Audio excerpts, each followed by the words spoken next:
سلام كلهم نزي مدب تكاتاتولو أملاخ يبارككم نزي خنات كاتاتولو عديس لدرخكم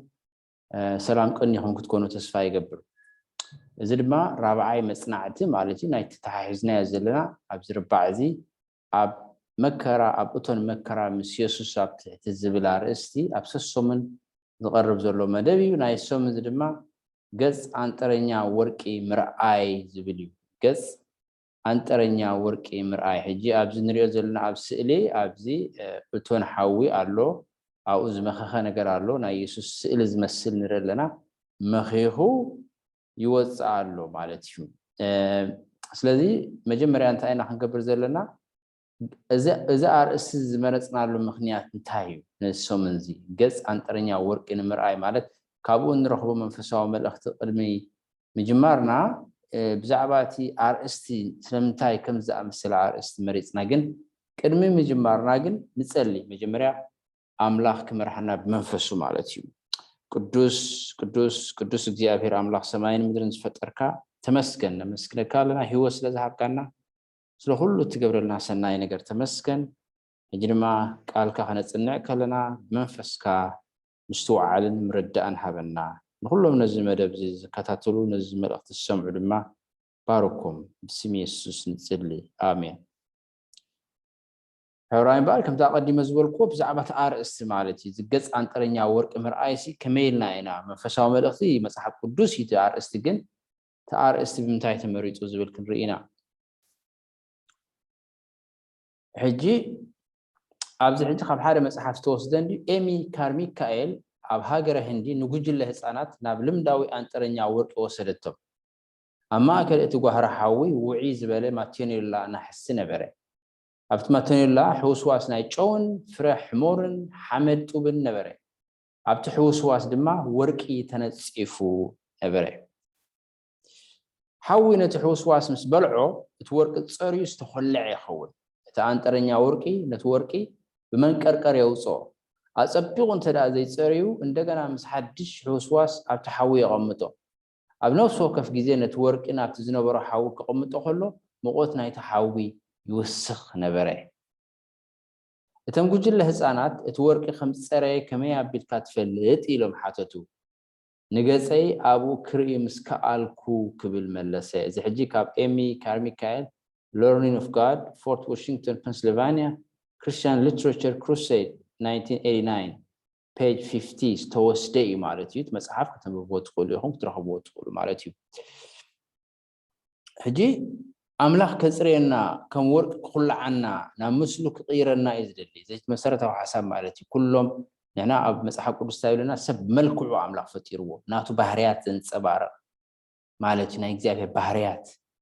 زنصبارق غيريو فتيرو سلازي زق زملكع زمسل زقن بمخنيات حاتيان تدوينو مالتي سلازي بمخنيات حاتيات تبلاشو حجي እግዚአብሔር ድማ بخريستوس سابيلو كملسو حاتياتنا يقرأ راح زي كون خبل لنا زدلي تناي مدحان مدب تاي تقال لي نحاتياتنا يقريلو نابوخن ملس شعو تناتو مسلي كمل سلنا ايو كما يابلي زي خون اما صنعتنا هنرينا ስለዚህ የተዘደነቅ ዓላማ ማለት እዚ ብና ህይወት እቶን ሓው ምስና ሓልፍ ጥራይዩ እዚ ባህሪ ኢየሱስ አባና ስለዚህ ምዕብል ድማ መልሶ አዝዩ ዘስተንክር ይገብሩ ሕጂ መብዛሕቲ ግዜ ሓጢያት ይዘምጾ መከራ ሽግር ሞት ሕማም እዚ ሁሉ ከመጀመርታ አይነበረን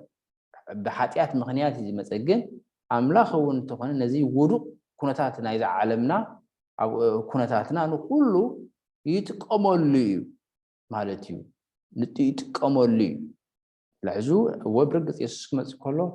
ሞት ዘይብሉ ሓዘን ዘይብሉ ቃንዛ ዘይብሉ ሰላም ዘለዎ ዓለም ብዙኾነ ይቁድ ቃላት ክግለጽ ዘይክል ሓጎስ ዘለዎ ዓለም ክመጽ ግን ሕጅውን እንተኾነ ነዚ ዘሎ ኩነታት አምላኽ ነተሰናይ ፈቃዱ ለኸተግብር ይጥቀመሉ እዩ ማለት እዩ ተቀንዲ ዕላማ ስለዚ በእቶን መከራ ብሽግር ክንሓልፍ ከለና እግዚአብሔር ቦቢሉ ከስልጦ ዝደል ነገር አሎ ስድማ ትናቱ መልክዕ አባና ክምለስ ማለት እዩ ሕጂ እቲ ነጥብታት ንሪአን ሕጂ እንታየን ኣብ መጽሓፍ ቅዱስ ኣብ ካልኣይ ቆሮንጦስ ምዕራፍ 3 ፍቅዲ 18 እንታይ ይብለና ንሕና ሁላትና ግና ብቕሉዕ ገጽ ነቲ ክብሪ ጎይታ ከም ብመስትያት ጌርና እንዳጠመትናዮ كم كاب منفس قويتا كاب كبرنا بتمثل أرعايا نلوت مثل أرعايا ونعوز مثلنا أبو نقير منفس قدس مالتي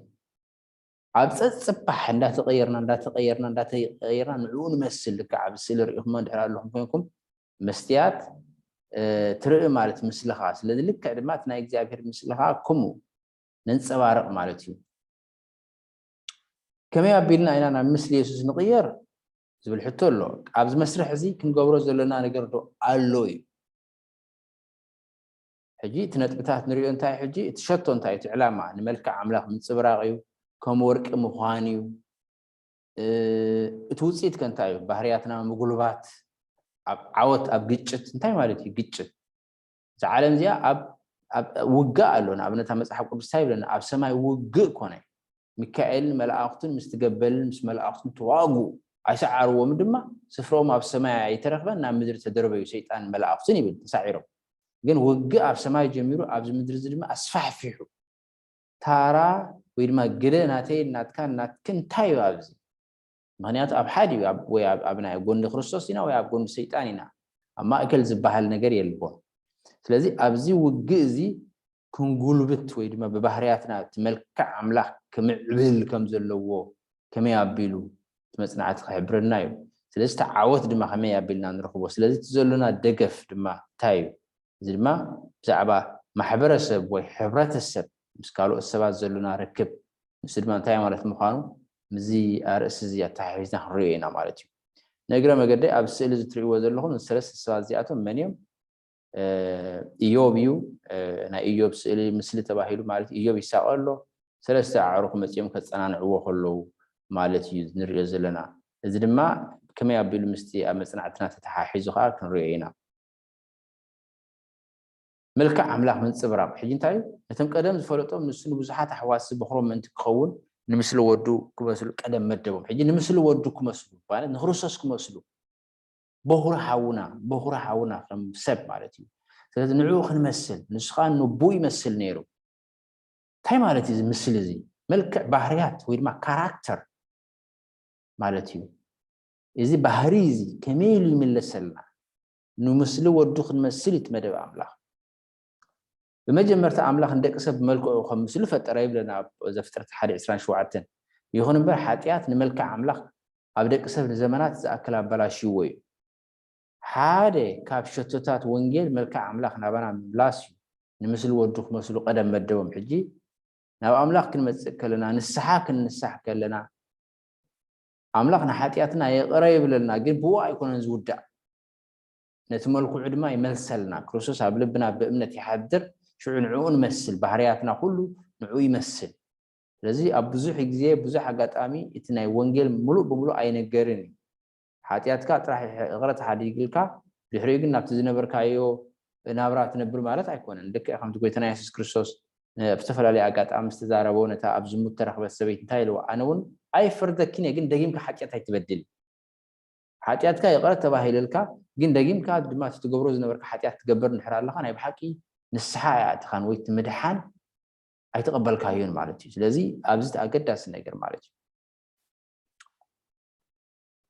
أمونغتي أدماساوي جيتشتنا إن برزلنا أدماساوي جيتشت ويدمانا يونيفرس أبسماي وجق كوني إلى الله أبسماي جميرنا أبزم درزل ما أصفح فيه لازم توجق أدماساوي أبوي نازلنا نحنا كل يونيفرس كل مسمى عن فترات عندما يقامت له نسأبرق ملك يسوع أبانا كريو يقبع زي أو كدما يقرنطس 4:9 خمون إفسون 3:10 خمريان خيل الناس لازم يريو له نساتهم بحديات أيتهم كفون جن مستيرين عم بتناي مدحان مدب لذي حاتل سب كاب أملاك زودة قسب دحينو مدحان تقبلوا ومها منفس كبس أبي هوتو بمسرح السبت ملك أملاك كم دجنا كمل سكرو يخلو حيل أملاك أبسب يروي له إذا ما نجزار شنتاي ملكتي مسكرين عم مالتي كم ورك مخان حجي نابنا إيوب نقدر نسألنا مالتيو نسون تايل إيوب نسوقنا بينيت مقدر كم زخير يفلتيو يفتنا نما كم ورك قينا قوتسي ولا قات زقات موز نبره خنتا زي فلتت نبره جن تايل يفتنا نما كم ورك قينا قوتسي ኢዮብ ፍጹምን ቅኑዕን ከም ዝነበረ ኣምላኽ ኣረጋጊፅሉ ኣብ ኢዮብ ምዕራፍ 1:1 ንረክቦ ሽዑ እፀላይ ኣብ ልዕልና ኢዮብ ድርኺት ምጥርጣራት ዘርአ እንታይ እዩ ኢዮብ ንኣምላኽ ዘገልግሎ ዘሎሲ ብረብሓ እዩ ኣምላኽ ገለ ነገር ክገብረሉ ስለ ዝደለየ እምበር ናይ ብሓቂ ንኣምላኽ ኣፍቂርዎ ወይ ድማ ንኣምላኽ ኣሚንዎ ኣይኮነን ዝብል ኣብ ናይ ኢዮብ ድርኺት ወይ ድማ ሞቲቭ ዝበሃል ኣብኡ ሕቶ ምልክት ኣትዩ እግዚአብሔር ድማ እንታይ ኢልዎ ንኢዮብ ንሰይጣን ማለት እዩ ከምኡ ኣይኮነን ኢዮብ ኣብ ኢዮብ ኣብ መንጎ ኢዮብን ዘለዎ ርክብ ናይ ስስዕቲ ንርእሰይ ጣዓመኒ ብዝብል ኣይኮነን ኢዮብ ናይ ሓቂ እምነት ዝነብሮ ኣምላኽ እዩ ከምኡ ከም ዝኾነ ድማ ሰይጣን ንኽርኢ ተፈቂዱሉ እዩ ዝተወሰነ ግዜ ንኢዮብ ማለት እዩ ኣብ ከሳቅዮ ማለት እዩ ኢዮብ ኣብ ጠርዚ ናይ ዓቕሊ ፅበት እዩ ነይሩ ኩሉ እቲ ዝሕዝን ፍፃሜታት ስለምንታይ ይኸውን ከም ዝነበረ ክርድኦ ኣይከኣለን ማለት ኣብ ህይወት ዘጋጥም ዘበለ ኩሉ ኣይረዳእናን እዩ ይፍተን ከም ዝነበረ ግን ኣስተውዒልዎ ነበረ ኣብ መወዳእታት መስርሕ ከም ወርቂ ኮይኑ ዘንፀባርቕ ፍፁም ከም ዝገብሮ ርግፀኛ ነይሩ ሕጂ እንታይ እዩ ኣብ ህይወት ክርዳእካ ይኽእል ዘይክርዳእካ ይኽእል ግን ኣምላኽ ግን ተዳ ናይ ኣምላኽ እንካ ብስም ኣምላኽ ተዳ ተፀዊዕካ ኣምላኽ ንኩሉ ዘጋጥመካ ክትጥቀመሉ እዩ ብእምነት ኢኻ ትነብር ተስፋ ክትቆርፅ የብልካን ዓቕልኻ ክትፅብብ የብልካን ሕልናኻ ክዓረብ የብሉ እግዚኣብሔር ኩሉ ዝኽእል ኣምላኽ እዩ ስልጣን ናቱ እዩ ስለዚ ዋላ እኳ እንተ ዘይተረዳእካ ግን ብእምነት እግዚኣብሔር ነዚ ነገር እዚ ንዓይ ንፅቡቀይ ክገብሮ ኢልካ ክትኣምን ኣለካ ማለት እዩ ስነ ምግባራዊ ባህርያትና ኣብ ኣዝዩ ኣፀጋሚ ፈተናታት እዩ ዝረአ ክረኽበካ ከሎ ኩሉ ነገር ክትጥዕመካ ከሎ እቲ ሓቀኛ ባህርያትካ ኣይረአይን እዩ ብኦም ድማ ኣይትኸልዑ ዝፀሪ ኣብዞም ወሰንቲ እዋናት ኣምላኽ ኣብ ካልእ እዋናት ክኸውን ብዘይክእል ናይ ባህርያትና መዳያት የጎልብቶም ማለት ስለዚ ከም እንደገና ኣገዳስነት ትናትና ፀዓት ትናትና እምነት ትዕግስቲ ዓቕሊ ኩሉ እቲ ባህርያት ኣምላኽ ከም ዘሎን ከም ዘየሎን የርኢ ማለት እዩ ዘጋጥም መከራ ማለት እዩ ባህርያትና ምጉልባት እተን ለባማት ከዓ ኣይፋልናን ንኣናን ንኣኻትክንን እንተዘይኣኸለኸ ናብቶም ሸጥ ረኣኺዳ እሞ ዓዲጋ ኢለን መልሳለን ሕጂ እዚአ እቲ ናይ መወዳእታ ናይ ኢየሱስ ቃል እዩ ኣብ ወንጌል ማቴዎስ ተፃሒፉ ከም ዘሎ ማለት እዩ ሕጂ 10 ደናግል ነይረን እተን 10 ደናግል ተን 5 ለባማት ተን 5 ዓያስዮን ተባሂለን ዘለዋ እቲ ኣብ መንጎ እተን ክልተ ጉጅለታት ደናግል ዝነበረ ፍልሊ እንታይ ኢሉ ቀረብ ናይ ዘይቲ እዩ ነይሩ ሕጂ ኣብ ወንጌል ማቴዎስ 25 ካብ 1 ክሳብ 4 ንረኽቦ ተቀዳማይ ትርጉም ናይ ዘይቲ መንፈስ ቅዱስ እዩ ይኹን እምበር ከም ስነ ምግባራዊ ወይ ከም ባህሪ ወይ ከም ካራክተር ወይ መለለይ ጥባይ ኮይኑ ድማ ክትርጎም ይከኣል ማለት እዩ ስለምንታይ ከምኡ ኢልና ኣለና እቲ ቀፂሉ ምስላ ናይ ባጊዕን ናይ ኣጣልን ድማ ክንሪኦ ኢና ምክንያት ክልቲአን ኣብ መወዳእታ ኢየሱስ ተዛረበን እየን ኣብቲ ምሳሌ እተን ዓያሹ ደናግል ዘይቲ ክረኸባ ይልምና ከም ዝነበራን ዝሓተትኦ ከይረኸባ ከም ዝተረፋን ኮይነን እየን ቀሪበን ዘለዋ እዚ እቶም ኣብ ፅንኩር እዋናት ብፅንዓት ዘሕልፎም ባህርያት ንኸማዕብሉ ዘይተዳለዉ ሰባት ዘመልክት እዩ ማለት እዩ ስለዚ ዘይቲ መንፈስ ቅዱስ እኳ እንተኾነ ግን መንፈስ ቅዱስ ንምንታይ ይወሃበካ መንፈስ ቅዱስ ስቕ ኢሉ ኣይኮነን ዝወሃበካ መንፈስ ቅዱስ ድማ ብግብሪ ክረአ ክኽእል ኣለዎ ማለት እዩ ባህርያትካ ክምዕብል ክኽእል ኣለዎ ናይ ኣምላኽ መልክዕ ክትገብር ትኽእለካ እዩ ሕጂ ንባህርያትና ምስ የሱስ ዝህልወና ጥቡቕ ርክብ ኮይንና እንተኣማዕቢልናዮ ኣብቲ ግጭት ዕዉታት ክንከውን ኢና እቲ ግጭት ኮይናት እቲ ኣብ ሂወት ዘሎ ቃልሲ ማለት እዩ ኣብ ዕዉታት ኮይንና ክንወፅእ ንኽእል ኢና ባህርያትና ኣብቲ ምስ ሰባት ዘለና ርክብን ኣብኦም ዝህልወና ኣረኣእያን ኣተሓሕዛን ከም ዝግለፅ የሱስ ኣረጋጊፁ እዩ ሕጂ ኣብ ወንጌል ማቴዎስ ምዕራፍ 5 ምስላታት ኣለዋ ሓንቲ ብዛዕባ እተን 10 ደናግል እዩ እቲ ሓንቲ ከዓ ብዛዕባ እተን ኣባጊዕን ኣጣልን እዩ እቶም ኣባጊዕ እቶም ፃድቃን እቶም ኣጣል ድማ እቶም ሓጣን እቶም ረሲኣን ኣብ ወንጌል ማቴዎስ ድማ እተን ዓያሹ እቶም ዓያሱ እቶም ሓቀኛታት ክርስቲያናት ዘይኮኑ ብድሓን ዘይብሎም እተን ጥበበኛታት ከዓ እተን ሓቂ ክርስቲያናት ዝብላ ኩለን ክርስቲያናት ይብላ እኳ እንተኾና ግን ሓቀኛታት ዘይኮናን እየን ማለት እዩ ሕጂ ኣብዚ ስእሊ እተን 10 ደናግል እየን ዘለዋ ማለት እዩ 10 ደናግል ንዕን ክልቲአን እተን 10 ደናግል ድማ فلالاي ويدما أمونغو زنبرة فللي نصور زقبرون تا قربنا يزيتي تنحمشته زيت نيروون تنحمش شغال زيت أي نبرة أبزي ناي وانجيل ماتيوس معرف 25 زلو دما خاب 34 كتاب 36 أتقالن أباقي نسلمان تايب إيش تايبلو سمين نيره أيبلعكم من سمين نيره أيستخم من عريقة نيره أكرمكم من تأثير نيره أيبصحكم من يبلو جبرو مالتي أجي إذا أبتم السبات زلنا ركب أنت رأتي أب أملاح زلنا أمنت أبتم السبات زلنا ركب السبات حميمهم كله تزي بس إحنا يوم تزي حجزنا يوم زي سلينا لهم تأثيرهم كله تزي بس إحنا يوم عرقهم كلهم تزي كرينا يوم تميم كله أنت رأى زي مجيبنا يوم زي عنجيلنا يوم سميهم كلهم تزي سينا يوم أمنت يبلنا ويدما منفس قدس يبلنا مالتي كم تنع عسرت إن حمش عياسو كم منفس قدس يبلنا منفس قدس بحال لك أبتم السبات زلك ركب يزرع بقللو سبنا من سماعتي أتلو أتم بنتايز فلت بتم السبات زلو ركب ترى كيمانيا خوينكا نسبات تسأل ترى خوينكا نسبات نسب زيت فوت ترى خوينكا من استعمل خيط أتونيا فلوت إذي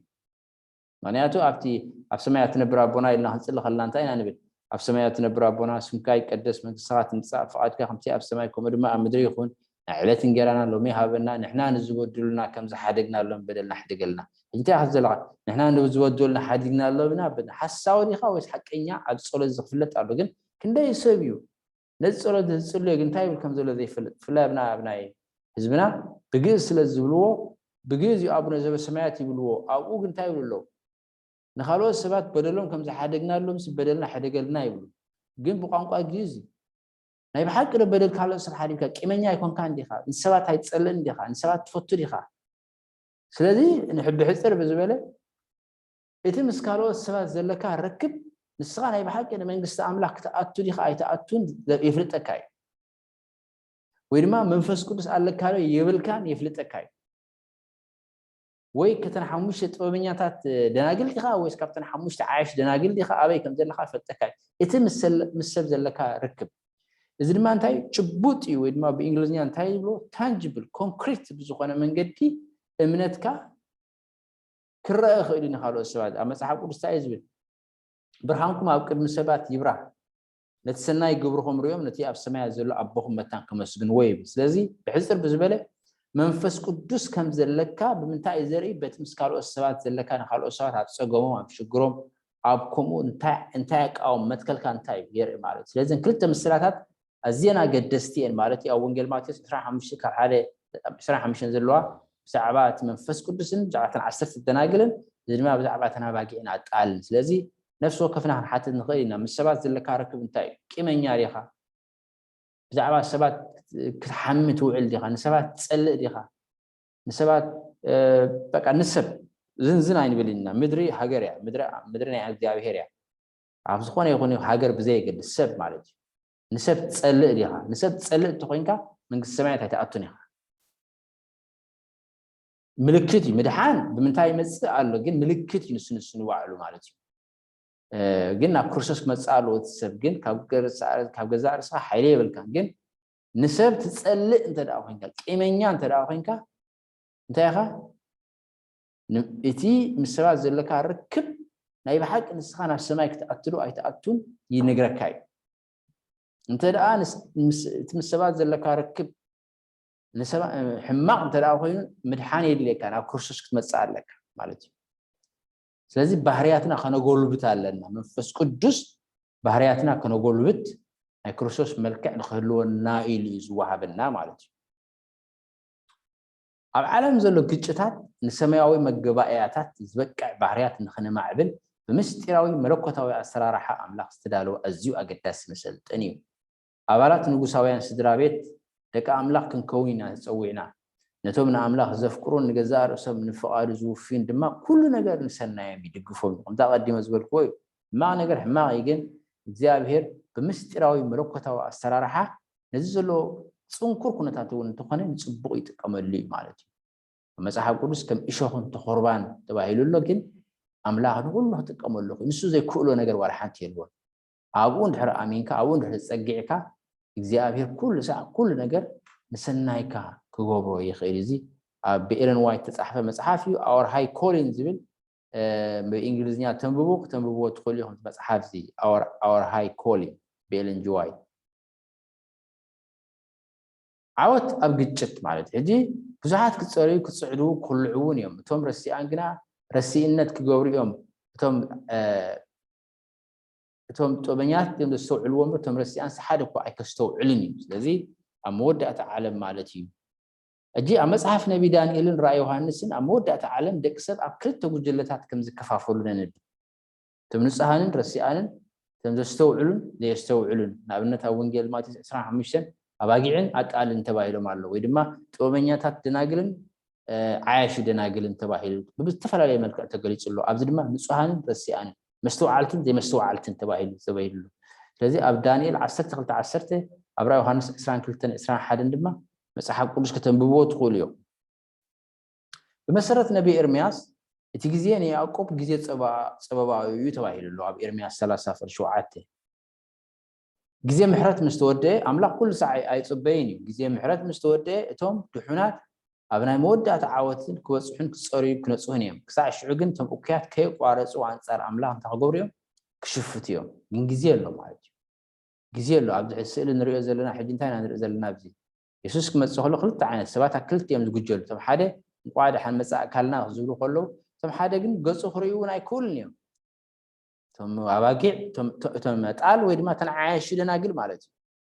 سلذي أبزر ما يعقوب أبناء يعقوب تمكروا مالتي ملأ ملو ليت قالس كم تحاضري الزارف سلذي تمني عملاق سبات دما نكسيابير يصليو ليتن معالتني مهلولو زيابير حيل خبوم منفس قدس كبوم كم برهانات كبره أبزر مدرزناتو مسخاخر كون مسو يصليو مالتي سلذي أبتجتشت عاوت نختركب تخينكا مس እግዚአብሔር ታክት ኮናለከ ከተቃለሳለከ ከምቲ ያዕቆብ ዝተቃለሶ ማለት እዩ ማለት ምስ እግዚአብሔር በጸሎት ማለት እዩ ባህሪያትን ማህበረሰብን እጂ ኩላትና ናብ ሕብረት እምነት ናብ ፍልጠት ወደ አምላክ ናብ እኹል ሰባይ ናብ ልክዕ መልአት ብጽሕና ኢና ንበጽሕ ይብላሉ ታይ ማለት እዩ ስነ ምግባራዊ ባህሪያትና ምጉልባት ብሕታው ዕዮ ከም ዝኾነ ፍሉጥ እዩ እዚ ይኹን እምበር ብዛዕባ ስነ ምግባራዊ ባህሪያት ናይ ሕብረተሰብ ቤተክርስቲያን ዶ ንስነ ምግባራዊ ባህሪያት ከተጎልብትን ክትፍጽም እንትኽእል ሕጂ ኣብዚ ቤተክርስቲያን ከምስልና ቤተክርስቲያን አልትሪዎ ለهم አው ድማ መናሎ ሰባት እዩ ቤተክርስቲያን ማለት መንደቅ አይኮነን ወይ ገዛ አይኮነን ቤተክርስቲያን ማለት ሰባት እዮም በክርስቶስ ዝኣምኑ ንስም ክርስቶስ ተጸውዑ ንሶም እንድሕር ኣብ ሓደ ቦታ ተኣኪቦም ቤተክርስቲያን እዮም ዝበሃሉ እምበር መንደቅ ወይ አይኮነን ተወታን እግዚአብሔር ዝተወፈየ ክኸውን ይኽእል ይብርግጽ ስለዚህ እንታይ ማለት ምስካሉ እስባት ዘለና ወራውካቲ ባህሪያው ባህር አምላክ ምምዕባል ምጉልባት ብሕታው ዕዮ ነፍስ ወከፍ በሐላፍነት ዝሕተተሉ ኳትኾነ ግን ብዛዕባ ስነ ምግባራዊ ባህሪያት ናይ ሕብረተሰብ ከ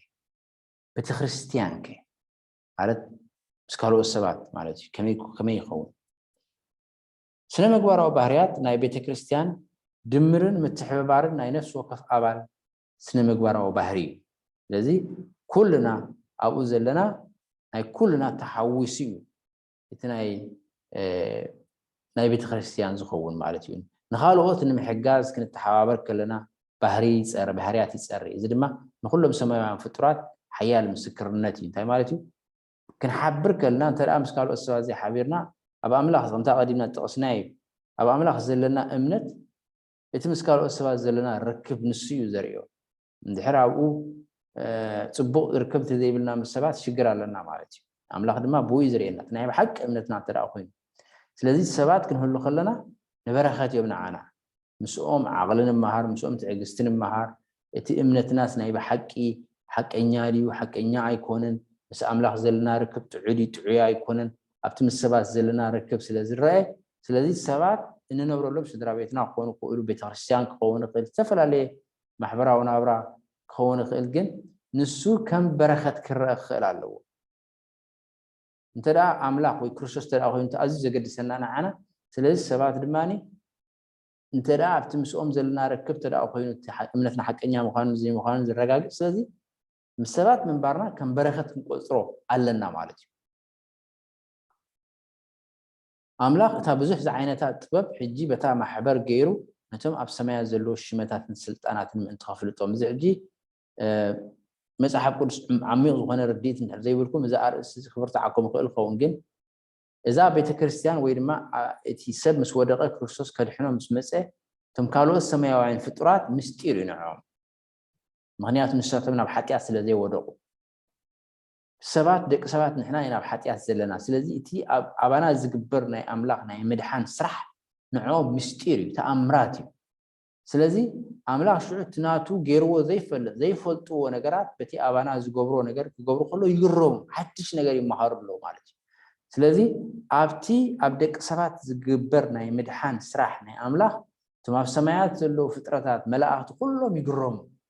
ማለት እዩ ናይ ኣምላኽ ጥበብ ናይ ኣምላኽ ሓይሊ ናይ ኣምላኽ መደብ ይመሃሩ ሓድሽ ነገር ይመሃሩ ኣብቲ ኣብ ሰባት ዝገብሮ ዘሎ ግብሪ ማለት እዩ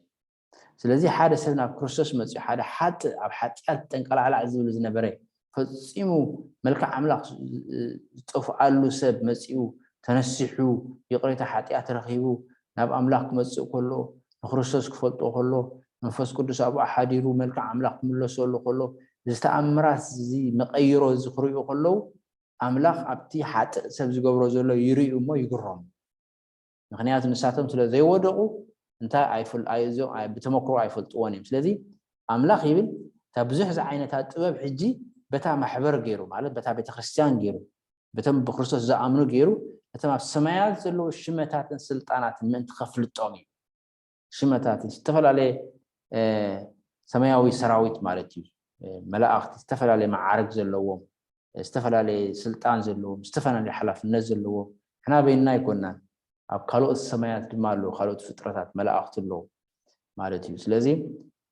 ዘገርም ነገር እዩ ማለት እዩ ንደቂ ሰባት ዝገበረልና መድሓን ክርስቶስ ንኩሉ ዝፈጠረ ኣምላኽ ግን ንሰብ ከድሕን ሰብ ኮይኑ ሞይቱ ድማ ሕጂ ካብ ሙታን ተንስኡ ሕጂ ኣብ ሰማይ ኣሎ ካልኣይ ግዜ ድማ ክመፅእ ኢኹም እንዲሉ ልብኹም ኣይሸበር ብኣምላኽ እመኑ ብኣይ እውን እመኑ ኣብ ቤት ኣቦይ ብዙሕ ማሕደር ኣሎ ዝተዘይህሉስ ተዘይከውንስ ንበልኩኹም ነይረ ስፍራ ከዳልወልኩም እኸይድ ኣለኹ ስፍራ ከዳልወልኩም እኸይድ ኣለኹ እሞ ኣብቲ ኣነ ዘለኹዎ ንስኻትኩም ድማ ኣብኡ ምሳይ መታን ክትህሉ ተመሊሰ ክመለስ እየ መታን ክወስደኩም እዩ ስለዚ እዛ ተስፋ እዚኣ ሒዛ ቤተክርስትያን ተሪፋ እዚ ድማ ነፍሲ ወከፍ ሰብ ከም ናቱ ክቆፅሮ ከሎ ዝዓበየ ሓጎስ እዩ ማለት እዩ ፈተናታት ክመፃና ከሎ ኣብ ግዝፊ ናይቲ ፀገማት ብምትኳር ሓጎስ ጎይታ ክህልወና ከም ዘይክእል ኮይኑ ከም ዝስምዓና ኣይንኾን ልክዕዩ ናይ ስምዒታት ምቅያራት ክህልወና እዩ ናይ ተስፋ ምቁራፅን ሕልና ምዕራብ እዋናት ክመፃና እዩ እንተኾነ ግን ብስምዒት ዶ ወይስ ብእምነት ኢና ክነብር ዘለና ኣሕዋትናን ኣሓትናን ብዘይ ምስትውዓል ብምዝራቦም ከጉሂና ከለዉ ኣራእስና ኣይነድን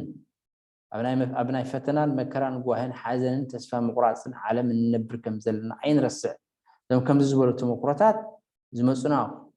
ከምዚ ዝበሉ ተመኩሮታት ክመፁና ከለዉ ናብ ክርስቶስ ክንከይድ ክደፍኡና ይግባእ እንተዘይኮነ ስዕረት ክገጥመና እዩ ስለዚ ከም ተቐዲመ ዝበልክዎ ሰባት መርኣይ እዮም ከም በረኸት ንሰባት ምንባርና እቲ ክርስቶስ ተዳ ወይ ኣምላኽ ተዳ ዝለዓለ ዘገድስ ነገር ኣብ ሂወትና እንተዳ ኮይኑ ሰባት ከም መስትያት እዮም ማለት ነቲ ኣብ ክርስቶስ ዘለና እምነት